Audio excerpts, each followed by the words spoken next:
Be live. What up? Chargers Truther here with CG Ruthless. What up? What's up, man? How's it going, dude? Yeah, man. It's interesting. We got an LA Chargers fan show, and we got a Niners fan. It's very mutual. It's very interesting. It's been a while since we played each other, but I think last season it was an interesting game. Yeah, it was. Came down. We had the lead, and then you guys kind of just grinded us out like that, and came out with the win.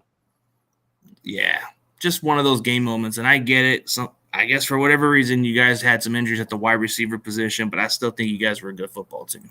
Yeah. All right. Hey, hold up one second. I'm gonna post this link. Let's see. Give me one moment. I'm gonna double check it, man. I got you. Yeah, sometimes if I get it in, man, it'd be quicker for me to do it. But let's see, man. Bye, man. Usually I do. Usually when I do stream, it already gets in. Oh, really? It gets in really quickly, like live right away. Like that's how I do my stuff. But yeah, I got you. I'm new to this stuff. I don't really have that much experience, but yeah, it's fun though. You'll get better with experience, man. That's all it takes, man. Like yeah. Let me take your time. Okay, I got you. Yeah, dude, this is going to be pretty cool, man. Sometimes for those new beginners, man, it's something. I'm definitely going to put it like it is, bro. Like, hey, it's good. We can all agree we can't stand the Raiders. Yeah, I guess so, yeah.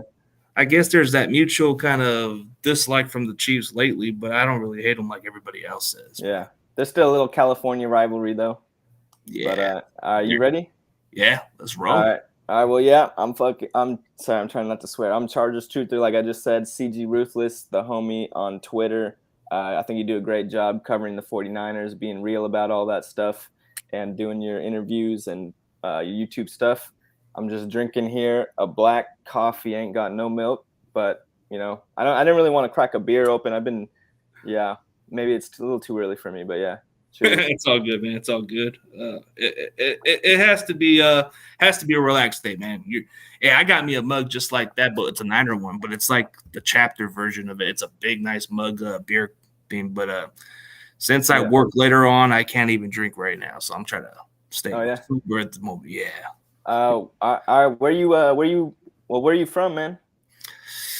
Originally, I'm originally from the south side of San Jose, but I reside in Clovis, California. So, I'm a part of the Central Valley Niners chapter. I do a lot of the 49ers stuff. Every now and then I'll go to these events. Very passionate 49ers fan, It's just it's the team I follow, and every now and then I love what I do here, the platform, there's a lot of good stuff there. Oh yeah, I'm actually from San Jose too. I was raised around here.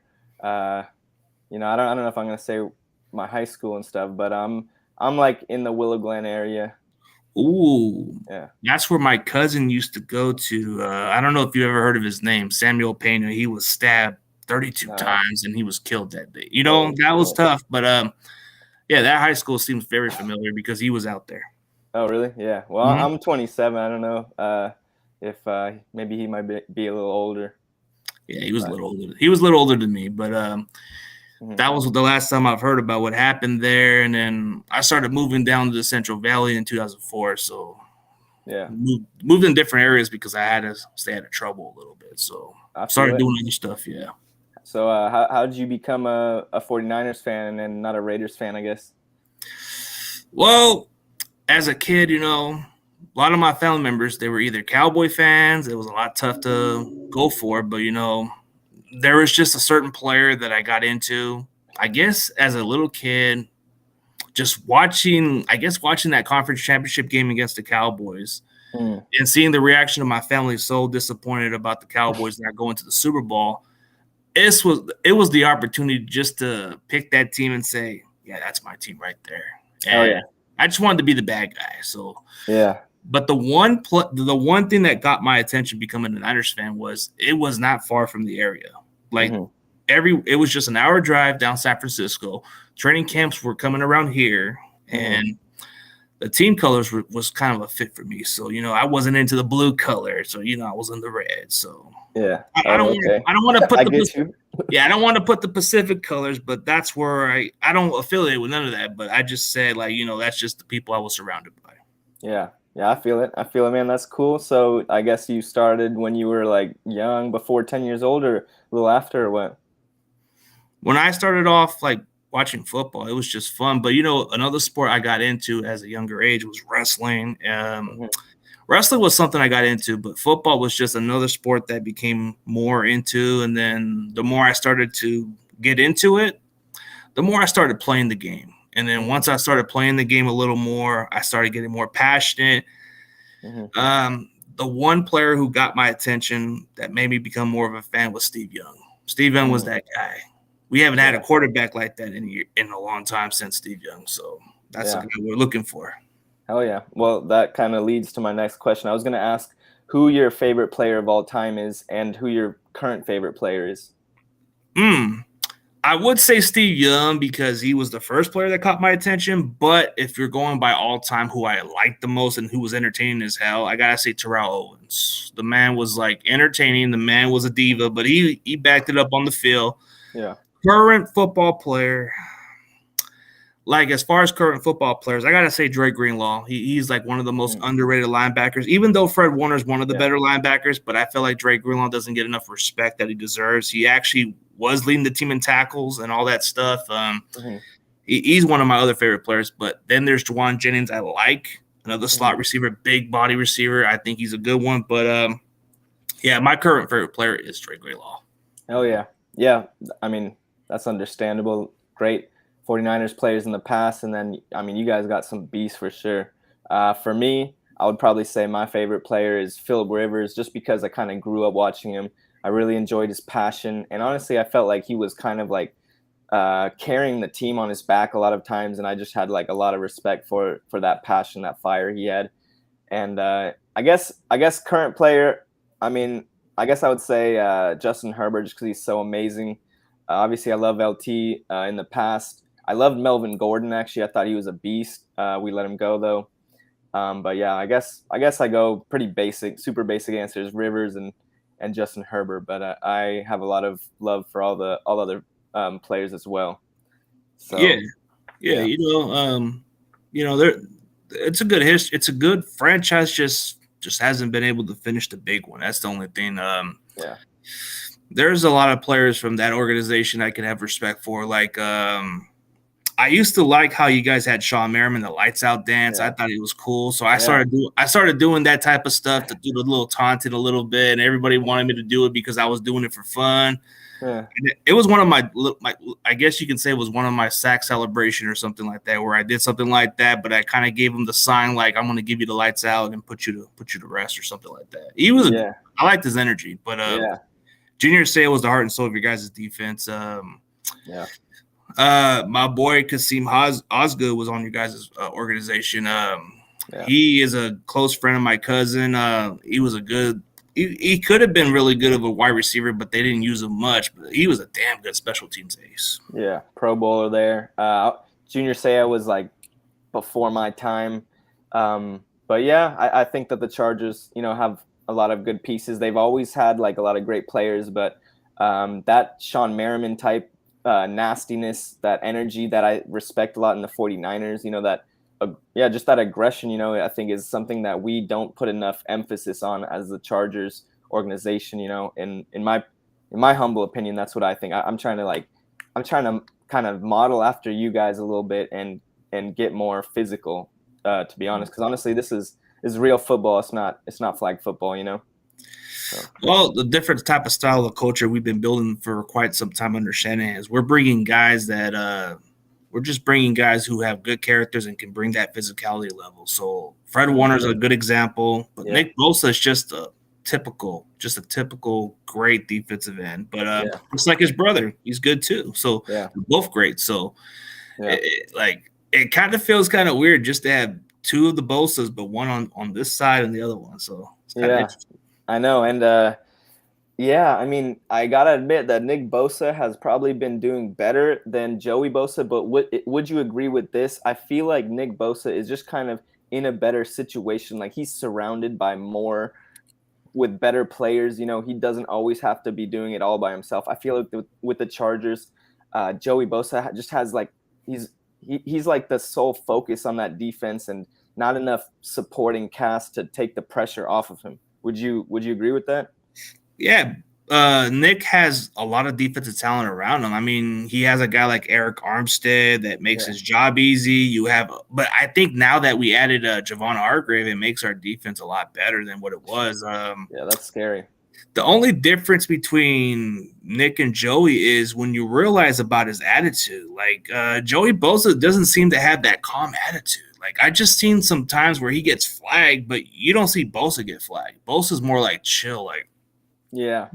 Like I don't know what the difference is, but I see Joey Bosa like got some dumb flag. I don't understand that part. Yeah, he does kind of freak out a little bit, but I mean, I've just seen a lot of players with the Chargers get kind of upset and lash out. For example, Austin Eckler now talking about he feels disrespected by the organization, and I just want to see us like handle our players a little better. It's kind of a weird thing to kind of put your finger on, but I think that is a huge factor in all this. I think Joey Bosa is a great person. He has a lot of fire in him and a lot of potential, and I want us to keep him and just keep supporting him, surrounding him with talent like you guys are doing when you guys got Javon Hargrave. I want to do that kind of thing, and I think that Joey can be just as good, or maybe even better. Who knows than Nick?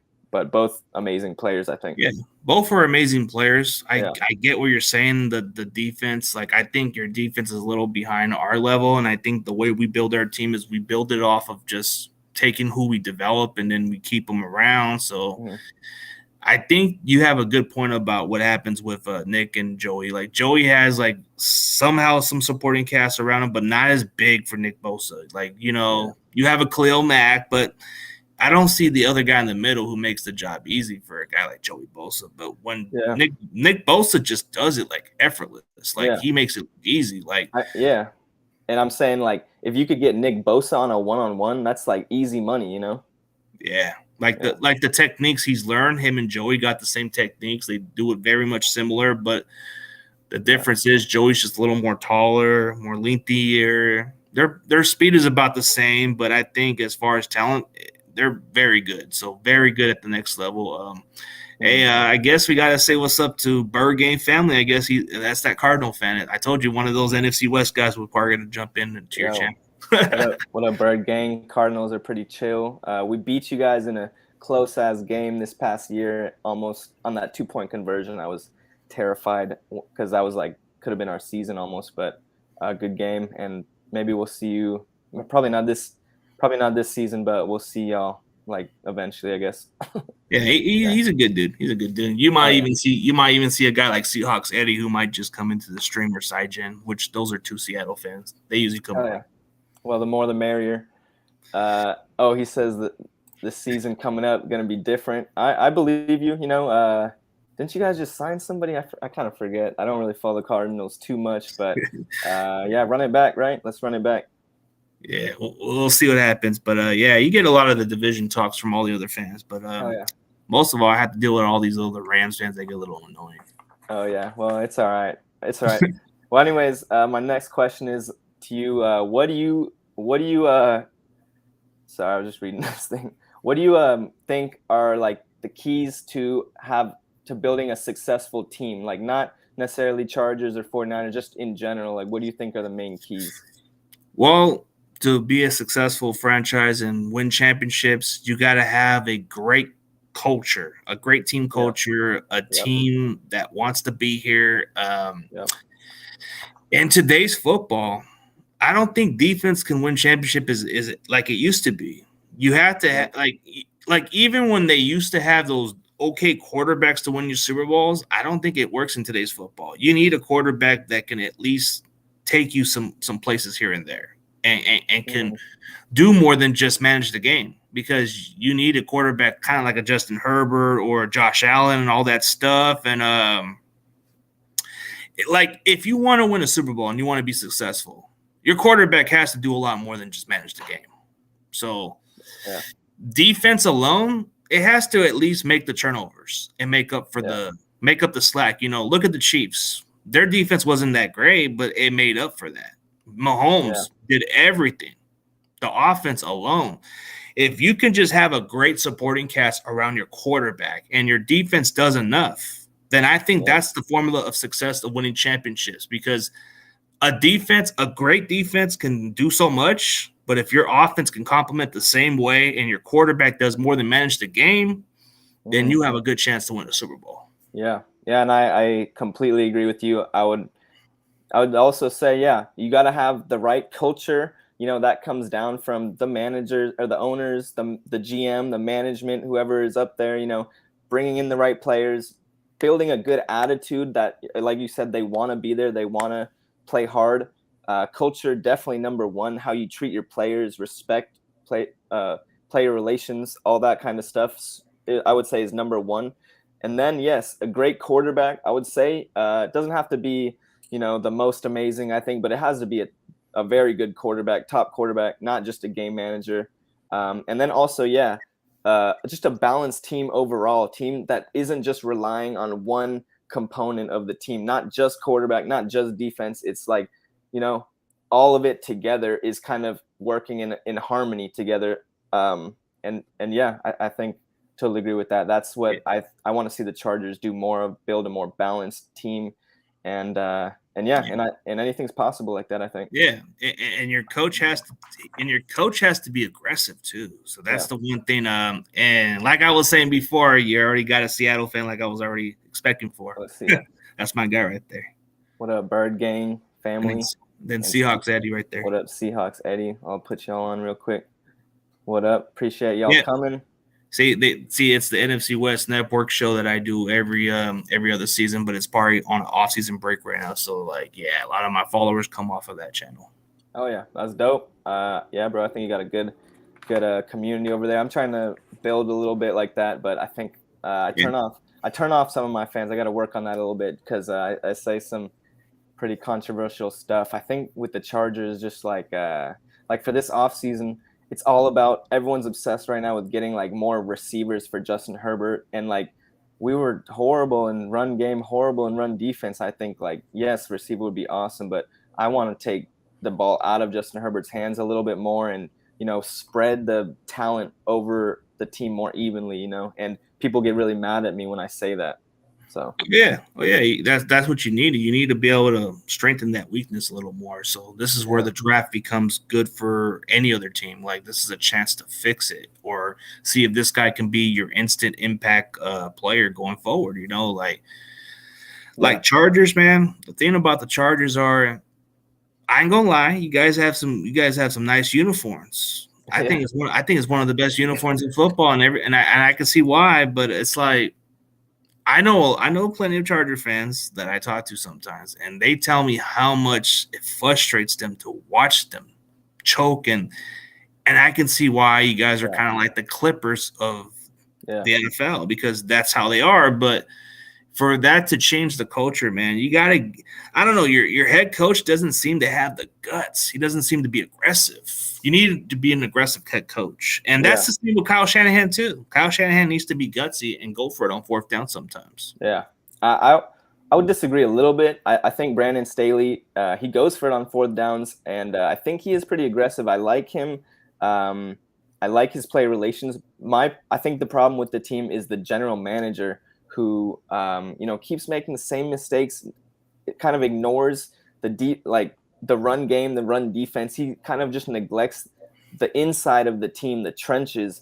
And I think he's the weak leader. Tom Telesco, he's in his 11th year, never won a division title, 3 week playoff runs only, and still just hanging on. He kind of deflects the blame onto other people. He's on his third head coach and stuff, and already our head coach now is on the hot seat to get fired already, and this guy is kind of just hiding out in his office up there. So you guys had Jed York, right, as the general manager before? No, he was the owner. Oh, he was the owner. And he's currently still running the team, but he had no ownership. No. I'm thinking of Trent Baalke. Yeah. Baalke. Okay. Yeah, I'm gonna give you a good impression of Trent Baalke. Mhm. Listen here, if he checks the box, yeah, he had a first round talent. If not for the injury, he is definitely worth the risk. We can redshirt him for next year. Yeah, we got getting him in the third round. That's a steal. Yeah, he checks all the boxes, and that's what we look for. Dang, that was pretty good. I mean, hell yeah, I appreciate that impression right there. Do you think he was kind of a weak leader, or what do you think about him? He was just too conservative, and he just wasn't like really good on the vision, the talent. But look at him in Jacksonville. I think he's doing okay. I Oh think yeah, he learned his. I yeah, think he learned his mistakes, but I still have some despise on this guy. So it's like yeah, you ruined this franchise for so long, and Jed York was holding on to you like he was holding yeah, on to you, and then I'll give credit where it's due to Jed York, but I don't like the Yorks yeah, one bit. Like I still, even if they won a Super Bowl, I still want them gone because they have not proven their worth to be here. You know, yeah, they don't care about this franchise because their uncle actually put all the work for this franchise. Players respected them. Not everybody respects the Yorks. I think outside of the scenes, they don't respect Jed York. They look at him as a kid. Like, look at Jim Harbaugh. When Jim Harbaugh had this one incident, it was hilarious. He says, "Sorry, this is a grown-ups talking," mm, dang, or something like that. But yeah, yeah, you know, I still think Jed York needs to it. I think the Yorks just need to sell the team. Just yeah, so we can get somebody who cares about winning and doesn't care about the other money stuff. You know, it's like, yeah, oh dude. yeah, I hell agree. I think that's very similar with the Chargers and their owner, the Spanos. I think it was because Dean Spanos is running it now, but his dad was the one that got it all started, and Dean Spanos and his kids have kind of been holding on to this franchise for like too long and too much disappointment. You know, they had to move out of San Diego, I think, because they didn't have enough success. Too much disappointment again, and and now with the GM I think is also, like I said, Tom Telesco, our GM in his 11th year, nothing but disappointment, and he's kind of just holding on. And sometimes you gotta just kick that GM out. Maybe he'll change, maybe he'll learn, but you can't just be doing the same thing. Just all right, no, run it back with the same leader. The GM is like the pretty much the head of operations of the team, so they have so much control over the team. I think if you are going too long without reaching success, that's really where you got to look for change, I think. yeah, change of the culture. And Yeah. don't mind what Tommy Huxley says. He just jokes around. This guy's one Oh, of the like he does. He's a good sense of humor guy. Some people get him the wrong way. Like nah. he's one of my fellow Niner fan base, but this guy will just say stuff just to say it randomly. Like once you get to know who Tommy is, you'll probably get his humors. This guy is like he's like somebody I can take defense on because I think people kind of don't get how he is. Yeah. He does good. He's a guitar guy and does some other stuff, but what he does is he just does the jokes and sense of humor stuff. Like he's cool as hell. Hell yeah. No, I just saw that right now. That's not even very hurtful. That's just kind of a little funny. It's all good. Yeah, Yeah. he's a sense of humor guy. That's what he is. Yeah. Yeah, Uh, I think the name of your team, like the way you have your name of your channel, yeah, it seems kind of like you want to speak truth. So it kind yeah. of does have that ruthless mentality a little bit, huh? Yeah. Yeah. That's kind of a You want to be controversial, right? You want to speak little bit. facts, A little and bit. it's no, but speak it like it is, right? Yeah. Yeah. Exactly. And uh, like the most controversial take I have, I don't know if you remember in 2018, we went 12-4 and we had Melvin Gordon, big running back. Do you remember Melvin Gordon? Yeah, he was coming out of Wisconsin. You guys drafted Yeah. him. The only problem with him was holding on to the ball. Yeah. But in that 2018 season, in that 2018 season when we went 12-4, that was the best season we've had in like over 10 years, a very long time, you know. And Melvin Gordon was doing work, smashing his body in there. Our O line wasn't even that good. He was kind of like his physicality and size was kind of making up for the deficiencies in the O line. And he wanted more money because he was getting paid very low, and he wanted like closer to top end money. And he felt when it came time to talk about extensions, he spoke out saying he felt disrespected by the GM, and we ended up just pretty much cutting off communication with him. Our general manager just dissed him like that and kind of just sent him on his way. And now I think he said something like, "Oh, the chart, someone asked him like, what's it like playing without fans during because we were in the StubHub, like MLS Oh, stadium I right there. remember that. Yeah, Yeah, it was like playing at a soccer field or something. I remember that. yeah, and I think he chirped back a little bit, and then the entire fan base now hates Melvin Gordon. But to me, it was like, dude, the guy was helping us win. We should have kept him. Like, I'm gonna side with Gordon over this general manager with no success. And everybody hates me for that, and it's just wild. So Yeah, there's a couple of guys I know. There's this one Chargers fan I've talked to, but this guy I can even do his voice a little bit. Yeah, Melvin Gordon just ain't that good, man. He's trash. Yeah. How dare he disrespects my Chargers? That's what he would say. Like, I don't know if you ever heard of this guy. He doesn't have a big channel, but his name is like LA Original. This dude is funny as hell. He doesn't get a lot of followers, but that dude's like a passionate Chargers fan. He's like, yeah, Melvin Gordon. Yeah, he fumbles a lot. Yeah, good luck having that guy. Yeah. Oh, look, we got a comment. Michael preferred. Yeah, he wasn't. They say he wasn't a top end running back. He held out. He should have been sent packing. So like, this is what I'm talking about. Yeah, like I talks BS walks. Like, I think he did wanted to earn his fair pay, but like you said, your GM was kind of being too conservative. And then there's another Chargers fan I know of, and Mo Dog's a passionate Chargers fan. He does not like Tom Telesco. He keeps bashing that guy. He says he needs to go. Yeah, he needs to go. Yeah. Yeah, he needs to really go. Mo Dog out. Yeah, no, for real. And well, real quick, I want to say Michael preferred, like, this guy. Obviously, everyone's entitled to their opinions. That's totally fine. Is. But yeah, like I said, my main issue was that we went 12-4 with him as our main back, like running the ball hella hard.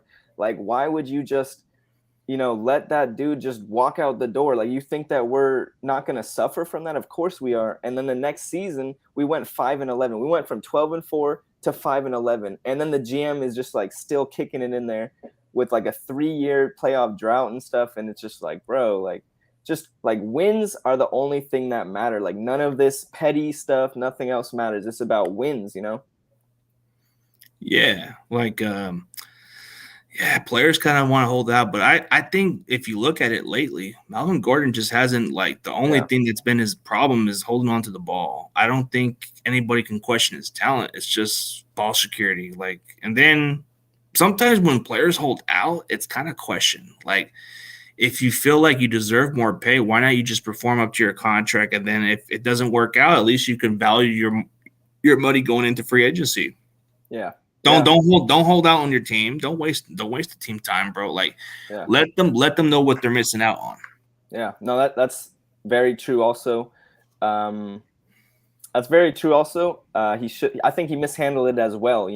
But at the end of the day, we went 5-11. I don't care whose fault it was, if it was his fault or if it's the GM's fault. Like, wins, I don't care. Like, wins are the only thing that matter. Keep those wins coming in, and there's going to be no problem, Yeah, and see, there's professional players. I guess Austin Eckler did it the right way. And most players, even if you're going through a contract year, the best way to handle it is just to go through the participations, like, only when they need you to go out there. Don't hold out, like, that's just, you're getting paid millions of dollars anyways. Why does some of these athletes complain so damn much about a contract? Why not you finish out your contract? And if you feel like you deserve more money, you can go cash out elsewhere, or maybe they'll give you something and maybe they'll realize what they have right now. But all this holding out just isn't going to help you. It's going to make the team even worse. Like, I've seen players on my team do this, and it kind of backfired them a little bit. So it's like, who did you have held out? It was a long time ago. Like, there was this one player we had before. He was really good, but he was holding out. He was asking for so much money, and it just wasn't worth the risk. It wasn't like, I mean, he was good, really good, but when he was asking for too much money, man, that was pushing it. So it's like, trying to remember what the player was we used to have, but this guy was a beast, but he was holding out for bad reasons. And what position was he? He was I'm trying to remember what position. Like, it's been like 10 or 20, like 15 years ago. Like, this guy was on our squad, but Oh yeah, Michael Crabtree, freaking Oh like yeah, he was holding Michael out on his Crabtree. he was holding out throughout his rookie year. Yeah, And I thought it was dumb on his part. Why would you do that? Like, who cares about your damn age? You're playing in the NFL. yeah, Like, I liked his talent, but he was an ungrateful brat. Like, yeah, who does that? Who holds out? And then you're gonna be ungrateful because we didn't offer you a contract. See, that's kind of exactly how I feel about certain players. Yeah, I get it. Jed York is kind of like a poor businessman with the GM and all that stuff. But then Crabtree was ungrateful in some ways too. So yeah, yeah. I think that's a good perspective because maybe I'm a little bit too much on the player's side. But again, last time I'll say it. You know, the GM's job is to win games, have success. However, yeah, they're going to do that, and put if the they're not, player, put the product on the field, everything. yeah, and if they're not succeeding, then you know it's their fault. You know, they're running it. They're the ones to blame. You know, Mm-hmm. so yeah, It's facts right there. So it's like, yeah, yeah, it had to catch my attention until I saw what came to my mind. But that was pretty much the last player who did that type of thing, was holding hmm out like that. But it was like when we drafted him. It looked like he was going to hold out the entire season, but he only missed like maybe about 5 to 6 games, which was dumb. He should have just played. yeah. All right. So next question, I'm going to ask like you know what we think each other's teams need to do to succeed. So I guess you know, I know you're not an expert on the Chargers or anything, but like from an outsider, what do you think the Chargers should do this offseason to, you know, to succeed and, you know, make it to the Super Bowl or whatever? Well, just build around Justin Herbert. Make Mm-hmm. sure he has the weapons to succeed. Make Mm-hmm. sure he has the better protection. Mm-hmm. Make sure you have another running back besides Eckler who can carry some of that slack, because Eckler's an all-around back. Yeah, He's not going to be the kind of guy that's going to take a lot of the carries, bro. Like, he's about, I what is know. it? He's like 5'8", 200-pound guy, but he's a good receiving back. I think Yeah. you want to get somebody who can take some of the load out of it. And Yep. on defense, just try to find that guy in the middle that can help you guys a little better for Bosa and the rest of the guys. Yeah. As far as your secondary, I like your guys' secondary. It's pretty Yeah. talented. It wouldn't hurt to add some quality depth there, but I feel like the Chargers, they are kind of like on the brink of maybe being very competitive. I think they could be second behind the Chiefs if they keep doing it the right way. But I don't know too much about what goes on behind the scenes, but I guess a couple of the buddies I know who are Charger fans, they always tell me that Palesco guy has always been the problem, and they always think he needs to go at some point. So I Yeah. take their word over it. You know, it seems like maybe he's a cheapskate. I don't know. Yeah. He's a little conservative, and I just think you know, he allocates the money more to like the outside, you know, the corners and the receivers. When I think that we are ignoring like the trenches, like the O line, like you said, the inside of the defense, you know, right? That D tackle, that D tackle, and yeah, bro, I think you hit. I think that everything you said was very accurate. Yeah, we need to get that running back to help out, take the load off Eckler and our quarterback, and that D tackle, of course. Yeah, you're gonna need that. It's Yeah, like and then try to find ways to retain players who deserve to be here. Like, yeah, trying to yeah, find a resolution contract with them and try to see if you can get something done before they even enter free agency. Don't try to yes, devalue them in any yes, other way. yeah, bro, and don't let it get to the point where they feel disrespected. You know, don't like handle them as like men. You know, with a lot of respect. Like, okay, I understand you want this money, and we're gonna try and work with you. Like, we're gonna do the best we can. It's not like, oh no, you got to play your contract. Like, just shut up. Like, just bro. Like, oh, if you want it, if you don't want this contract, like, go look for somewhere else. Like, that's just, you know, handle it so they still want to play for us. You know. Yeah, but do it in a respectful way to where they can actually be reasonable, and maybe they'll get their sense out of it. But Yeah. Yeah. I think as far as the Chargers, I just think, like you said, I think you're spot on what I heard about. You know, most of the Charger fans I've either talked to, they'll either just tell me it's Palesco. That's it. I think they feel like the talent's there. They feel like they question a little bit of their play callers. They question a little bit of their head coach. Mhm.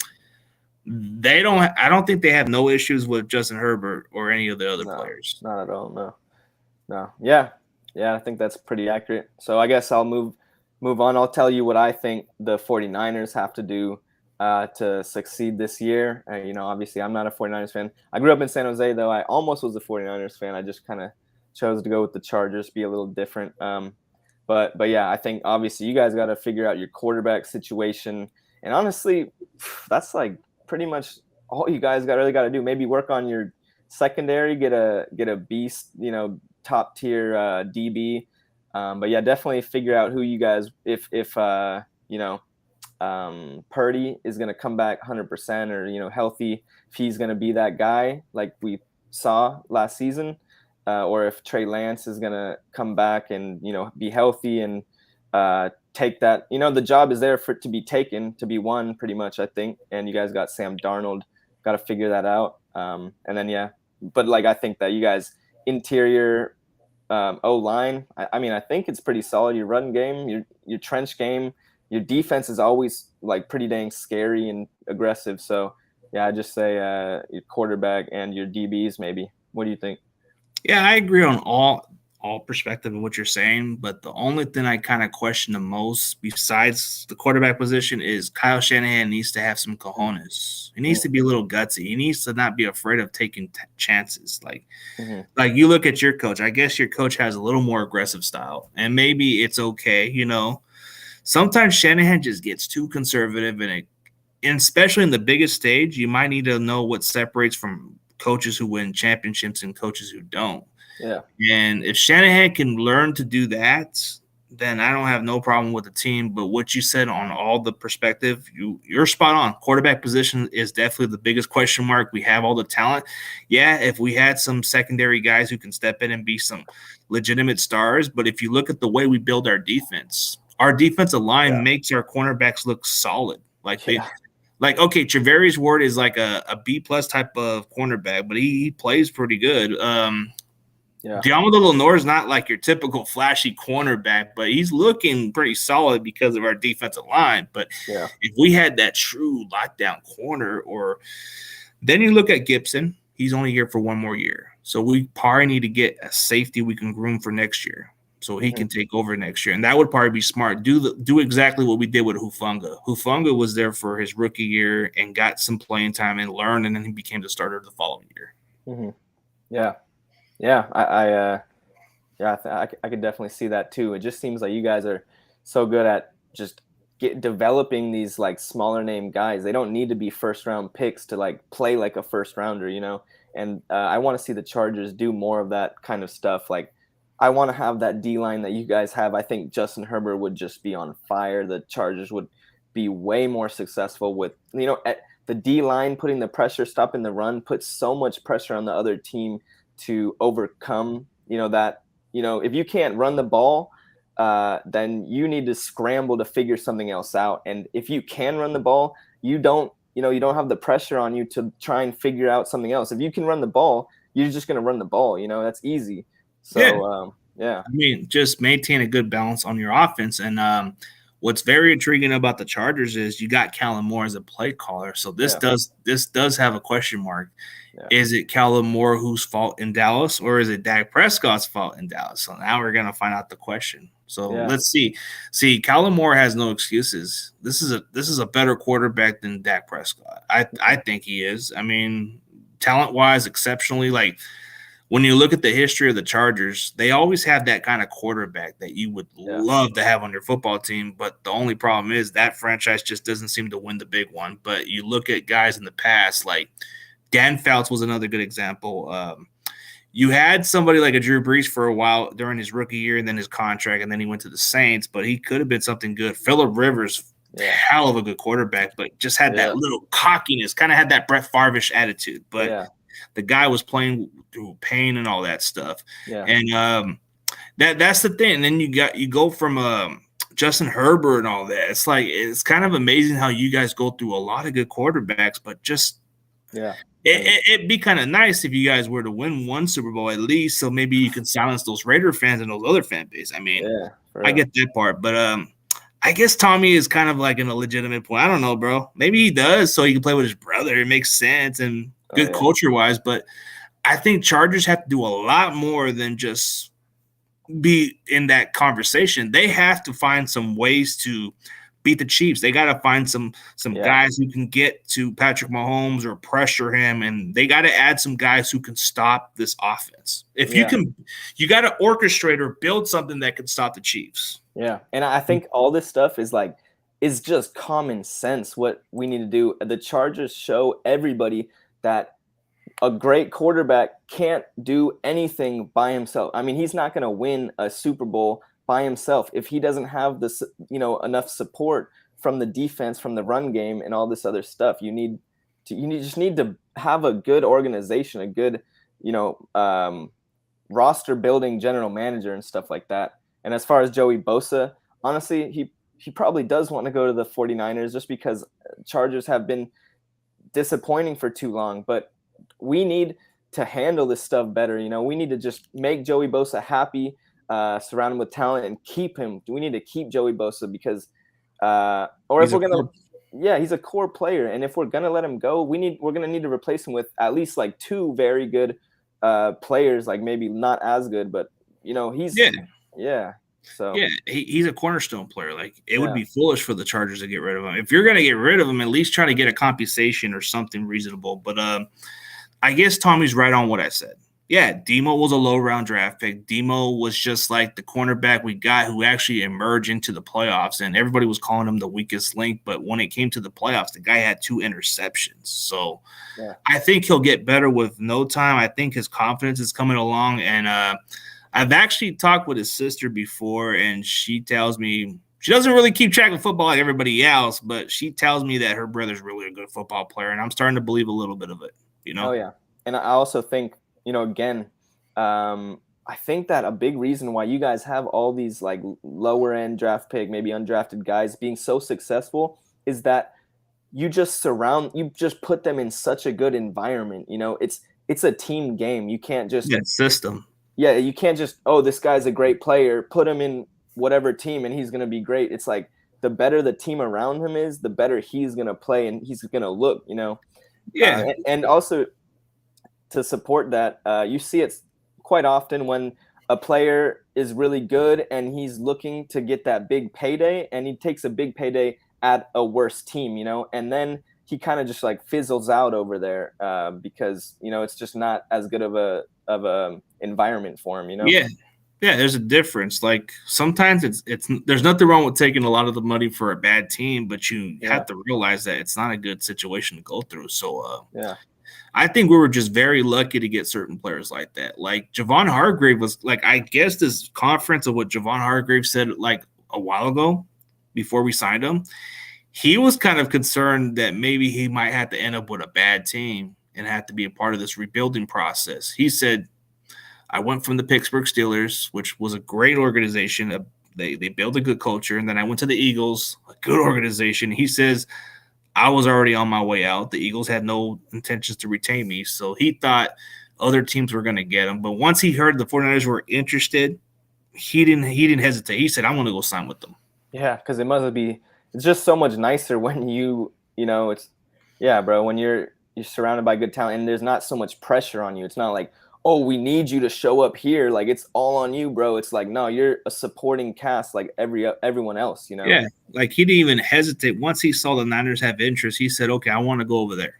Yeah, and it's similar why like a lot of teams used to love, why a lot of players used to love to go to the Patriots with Tom Brady, Well, because Tom Brady was like your leader and everybody respected him. He demanded respect. He wasn't a pushover. He was an alpha man that would just demand respect and do what he wants. Yeah. But Brady and LeBron James are pretty much the same way. They just bring players and people want to be there. So it's like, because I feel like people know that if they're on their team that they got a real chance at a championship, Yeah, absolutely. And you look at the players, like most of the guys on our roster, we may have some elite talent players that we probably drafted pretty high, but if you look at majority of our roster, a lot of them are low-end draft picks. Yeah. Some are undrafted too. So when you think about it, George Kittle, he wasn't – if he was in today's draft, he would easily be a first-round pick. Yeah. We got him in the 5th round. Wow. 146, man, in the 5th round. You look at Dre Greenlaw, which I told you he's one of my favorite players. Yeah. We got that dude in the 5th round. I mean, the training keeps on coming, dude. So it's Well, like Hufanga, 5th round, but they question his speed. The guy can play. yeah, yeah, and I mean, there's some, that dog is something that's not always easy to measure. But for you, what do you think? What do you attribute all this late round success that, why do you think that the 49ers have so much success with these late round picks? Because the Chargers, I would say, have very little success with their late round picks. Because they take that scouting very seriously. Like Yeah. they don't just go with what they see on the scouting report. They look at other players that nobody's even paying attention to. Like, okay, for example, last year, Spencer Burford was a great example who we got in the 4th round. So I did some due diligence. I went deep. I went deep and I did exactly what Niners would do. So lucky for me, I was able to interview this guy. And I guess a month later, Niners draft him in the 4th round. And my prediction was spot on. I said he might even move to guard and be a starter from day one. And a lot of people thought I was crazy. They thought, oh, you don't know what you're talking about. And then when it came down to him getting a lot of reps at the right guard spot, everybody started saying, okay, you're onto something. You're right about it. And I'm like, told you. Yeah. It's nothing like that. I had to do more research on this kid. And he started like 2 years at the guard spot before even playing tackle at UTSA. So that's how I knew the Niners were kind of like looking for those type of players, those blue chip guys, those versatility guys. You got to be versatile. You got to have a role with the team, So the Niners they don't just go for any other position players. You got to have versatility. Yeah. And if you can do that, they're going to pick you. Yeah, and I think, versatility is so incredibly important because in football there's so many injuries. You don't know where the holes are going to pop up on the team, which position is going to get thin, where you're going to need to step up at. And, here's a comment from Michael Preferred Sawyer. I don't know if our I think he's going to play right guard this season. We had a 6th round pick, guard or tackle from Georgia, and I think he was a guard or something, but he stepped in when our left tackle went out for the entire season, and he played pretty dang well at our left tackle and pretty much saved our season. 6th round pick from Georgia, like I said. But this isn't common for the Chargers. That was actually like an outlier. When a player of that late round can just step in and just be a stud. My last thing to say about that is I think it's important to go after. I like big school guys, SEC guys, and physical, large, and experienced guys. I don't know.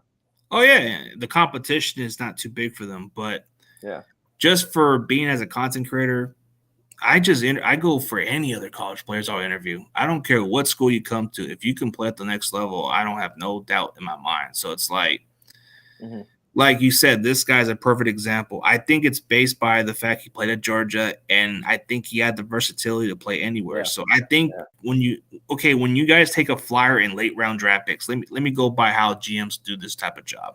So scouts, they'll go into these late rounds. They'll try to go the extra mile.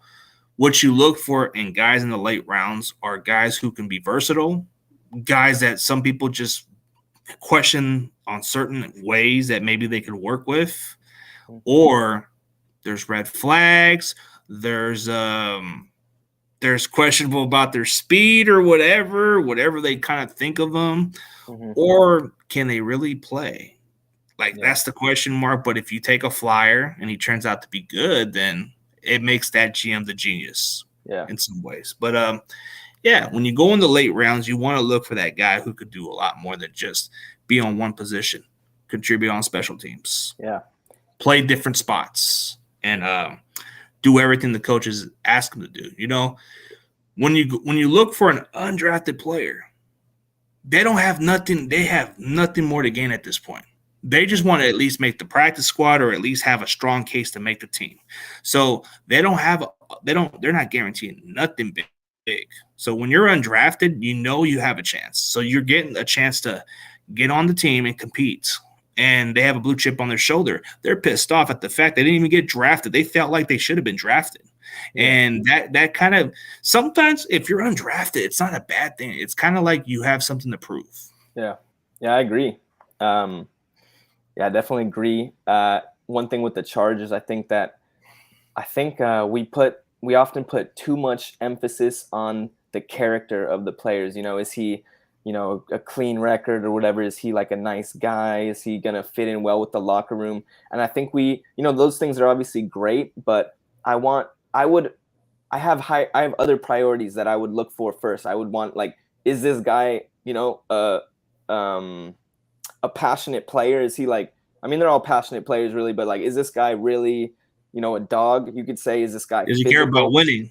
Yeah, does he care about winning? Is he hardworking? Is he gonna hit? Is he gonna work hard for, to make a guy miss, or to, get past a block and stuff like that? Does he have, this is this is football. I think Yeah, it's not a popularity contest. I want to know if the guy can really play football before, like, all that character stuff.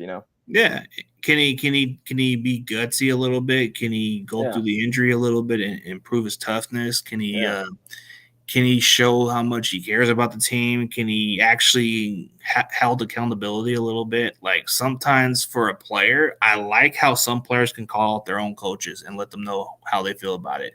yeah, And I get it. Sometimes they'll get cut. Sometimes they'll get called out or suspended. But I would rather have a player call out their own coach about something and correct them on something. And sometimes it's okay to correct them or let yeah, them know what they could do right. yeah, And I've seen some stuff like that. It can either be a good or bad thing, but I want a player to be held accountable, and I want that player to call out somebody to do their job right, or at yeah, least try to fix it. yeah, and have the confidence in themselves to speak up. Yeah. Yeah. Like, a dog doesn't back out. They have to show the true colors and show the leadership quality they have.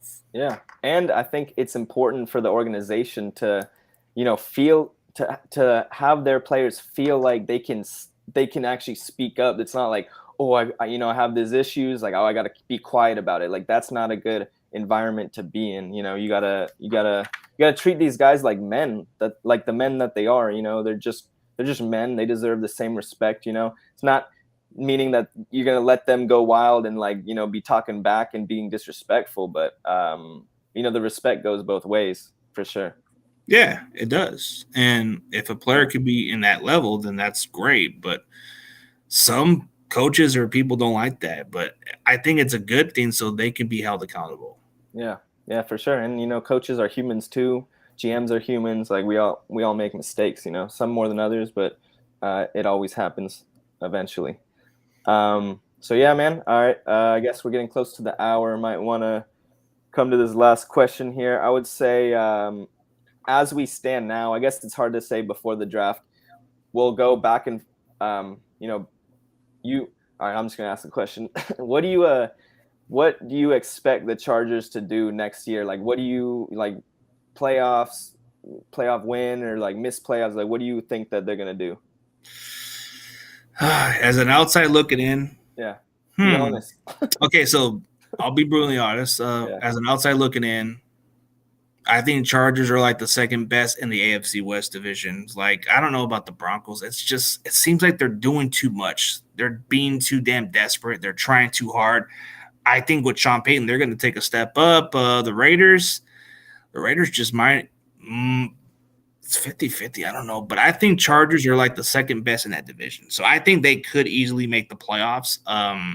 As long as Justin Herbert can stay healthy, Yeah. as long as they fix certain areas, I think they are definitely a playoff team. As far as like winning a playoff game, I can't answer that because I don't know, because you guys have been known to have a really great team at one point. There was a time when you guys played under Marty Schottenheimer. You guys were 14-2, and then you guys were 1 and done. So Yep. it's like, Yep. which Chargers team am I going to look into? So I'm going to keep it as a question mark. I think you guys are legitimately like a playoff team. Yeah. For me, I guess I'll speak on the Chargers. I'd say, what do I expect right now? I expect pretty much the same season we had last season. We'll see if we can improve on it and get better. I think we have a lot of weaknesses. Justin Herbert is an amazing quarterback. I think he's trying to make up for a lot of our weaknesses playing Superman. But yeah, as we stand now, I see another 10-7 season, maybe a wild card win, but not too much more than that, unless we can really develop this team better and solidify our defense, run game, and become more balanced. So Yeah, I think they have what it takes to be a playoff team. It's just it really depends on how the Broncos are under Sean Payton. I think under Sean Payton they might take some serious accountability with Russell Wilson and Yeah, yeah, Jimmy Garoppolo with the Raiders. I think it's not going to work well for him because there's no defense to bail him. All you have is Devontae Adams. Let's see, you have Jacobs. Jacobs, that's it. Like the tight Yeah, end, they signed a couple of tight ends, but they don't have a defense to make his job easy. yeah. He's not going to carry a team and come from behind. That's just not Jimmy's style of play. So Hmm. I could see where I put him lower, but for the Broncos and Chargers, I'll probably give Chargers the edge, and then the Chiefs, I'll just give them the top notch. Yeah, for sure. All right, then I'll tell you what I expect from the 49ers, then you could, say what you think. The 49ers, honestly, I could see y'all going back to the NFC Championship if you guys, can get better quarterback play in that final game. I think you guys could go to the Super Bowl. I would not be surprised if y'all do. I think y'all are an incredibly complete team. Obviously you're missing a few things, but I think you guys have what it takes. Football, you got a defense, you got trench game, trenchmen, mean players, physicality. I could see y'all going back to the NFC Championship and maybe making it in there. What do you think? Yeah, I think it's no doubt we have the talent, we have everything around this team to go further. It just really depends on the quarterback position, but if we're a healthy team and if our quarterback plays decent enough, I don't see no way no other team in the NFC can stop us. Like I'm not disagreeing it. Like you may even make a solid point. We might just make it to the conference and potentially make it to the Super Bowl, but I'm not going to get too high on my team. So, I think as far as our division, Mm-hmm. I think Seattle would probably be the only team that might give us some competition. Like you look at what they're going to build through the draft. You look at the players that Pete Carroll brings in. You thought for a second maybe the Seattle Seahawks will decline for a long time for a little bit, but no, it's not the case. I think Seattle is probably the only team that may give us some problems. Mm-hmm. The Rams, we tend to give them the most problems out of any other team in the division. The Cardinals, they're kind of a mystery. So it's like, Mm-hmm. on what you said, you're right. Spot on. I can see us going to the conference championship. I don't want to jinx the team and say Super Bowl wise. No, I'm just going to say let's just see how it goes. Yeah, I agree. All right, I guess one last question. Who do you think the 49ers are taking first round on Thursday? We don't got a first round. Oh, you don't? Oh, I didn't even know that. I guess second round then. What do you think is your Nope, top no priority? second round. For the Trey Lance trade? No, for Trey Lance, we traded that first round, and then we traded that Oh, second round for Christian McCaffrey and that other third round. But all we have is 3 third-round picks, so we have to wait until I guess Friday. So damn. okay, to the 99 pick or whatever, I could see the Niners trade up to get somebody. Is it going to be an offensive tackle? Maybe, but I think if he's still there and we can move up a spot, I think we might go for that tackle. Or it wouldn't surprise me, but realistically, the Niners are kind of unpredictable. So I could see us going for an offensive tackle to maybe compete with McKivitz for that job. Mm-hmm. Or this may sound crazy, but the Niners have been doing it consecutive years. Going for a running back early in the draft, it just pisses me off every now and then, but it doesn't surprise me. Yeah. But I'm hoping in this draft that they can get a solid edge rusher in the rotation and get a number 2 tight end for once, just somebody better to complement Kittle. Yeah, I could see that. As far as the Chargers, I think that it's hard to say because I just don't really like our GM in his style, but I would like to see a first round running back. I just think our running back situation is an emergency. Austin Eckler is the only capable back. He's not even really big enough to be in every down. So I would like to see a running back first or second round, or D tackle. I like D tackle more than D end, even though we need both. But again, I think it starts in the middle. Our rush, we were dead last in yards per carry given up to the opponents all year. So I would say running back or D tackle, and that's kind of something that a lot of Chargers fans disagree with. They don't like that I say that, but that's how I feel. What I think may happen, I think those are possibilities. Running back and D tackle or D end, but I hear a lot of talk about us going with a first round receiver. It would be cool, to give more weapons to Justin Herbert. It's not where I would go unless the value was way higher in that at receiver, with the receiver prospects on the board versus other positions. I would go elsewhere though, but I could see us going receiver or tight end, or my picks running back or D tackle. That's what I Yeah, would do. I could see you guys going that direction. Maybe a running back, but I wouldn't want to get a running back too early. Like I would think you can get one maybe in the third or fourth round. You don't need to get that first round running back. You can build through the draft. You can get somebody who fits your system. Like I don't get how some people want to spend high on these running backs. Oh, he's the generational talent. He's one of the best running backs to ever play. He can be the difference maker. Like look at Christian McCaffrey. We gave up for so much for this guy, but I think most running backs, you can get a running back just like that. Like an Alvin Kamara was a third round pick. Austin Eckler, undrafted.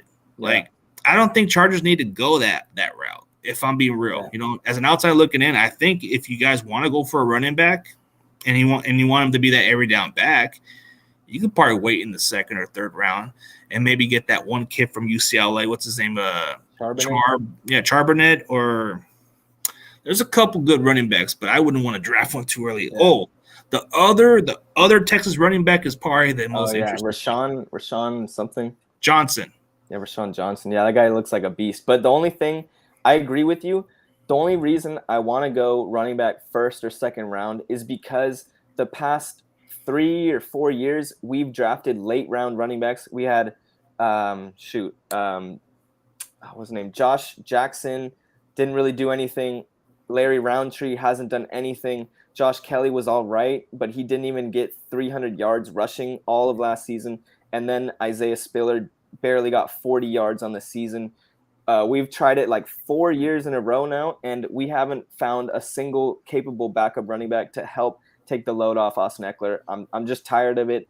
I would just pull the trigger on it. I'm going running back early, and we could disagree there. That's fine. Oh yeah, that's fine, bro. I think for some first round running backs are great, but for what? I don't believe in first round running backs as much. Yeah, that's fine. But we had Melvin Gordon, and I liked him a lot. He was a first rounder. But I totally understand that. Isaiah Pacheco and stuff. Oh yeah, but look at the example. Frank Gore, he wasn't a first round pick. He was a third round pick, one of the best backs in Niners history, and played a long time, had a longevity, was kind of injury prone in college, but played healthy at the next level. Yeah. So like Clinton Portis, I think he was a second round draft pick, but he was kind of like a first round talent. Yeah. But I mean, there are, LT, Adrian Peterson, Saquon, like there's a lot of good first round. Yeah, there's some good ones. There's some good ones. Or you can go sign Zeke Elliott. Mm-hmm. Kellen Moore is the play caller. He might want to consider bringing in an old face. Yeah, I would be super happy about that. Here, look, Robert Somo. If the run game can't stay consistent, then the offense won't run smoothly. And honestly, I think that's one of the biggest problems with the Chargers. We don't have a run game, and Justin Herbert has too much pressure on him. We gotta even this thing out, and that's. Hopefully we could all agree on that. And, on Twitter, a lot of people get mad at me, kind of try and paint me as crazy, but hopefully you can see where I'm coming from with all this. Hopefully you can see that I think I'm pretty reasonable and just trying to be real with all this stuff. Okay, yeah. I mean, the name just says you're speaking facts, so I think the name just sounds catchy. So, Yeah. Just as for a content creator for yourself, man, just enjoy what you do and don't be afraid of speaking how you feel, because there's going to be people who don't like your work anyways. And if you do what you do, there's going to be people who appreciate it. So I've been doing this content for at least over 3 years, and I've dealt with criticism and I've dealt with doing stuff the way people want me to do it, dude. I'm not a people pleaser, and I'm just going to do what I do. If they don't like it, they can kick rocks. I got people who like what I do, and those are the people who support your channel, bro. That's huge props. Just keep doing what you're doing. Hell yeah, I appreciate that, and I agree. I'm not gonna, I'm just gonna keep talking how I feel. I'm a Chargers diehard. I'm an expert. I consider myself an expert as much as pretty much anyone else. I got real insight, and I think I know what I'm talking about for sure. And I'm not gonna sugarcoat nothing. I'm not gonna act like we're gonna be all good next season. We got to be real about this stuff. Oh yeah. Yeah. All right. Well, I'm gonna kill the rest of this coffee, and I guess we'll get some final thoughts or something, and then we'll call it a day. So Yeah. cheers. Cheers, man. Too bad I can't drink right now because I'll probably have to work a little soon. So, yeah, man. Yeah, it's cool to just interact with other content creators, especially the ones who are first beginning, man. Just best advice, just do what you do, man, and let it take care of itself. Oh yeah, yeah, and I appreciate the support, the love, and thanks for coming on. I just appreciate it, bro, and hopefully we can maybe do this again sometime. Yeah, maybe like weeks after the draft or something. I just need to figure out the schedule, but I got a lot of up and coming guesses, but definitely will consider having you on just for your draft thoughts of the Chargers and other fan base too. So it does a lot great for the community. Yeah, and it's good to connect and meet more fans and expand the connections and whatever. So, all right, man, I appreciate it. CG Ruthless, thank you for coming on.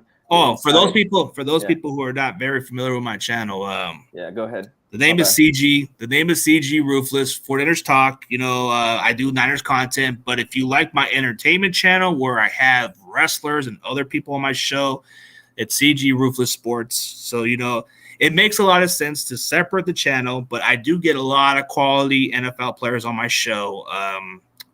Like on my recent interview, I just interviewed a college prospect who just actually recently visited the 49ers. And then I've interviewed some ex-NFL players and all that stuff. If that's the type of stuff you want to check out, where I'm realistic, I'm kind of exactly like Chargers Truther, but I'm more controversial, more outspoken.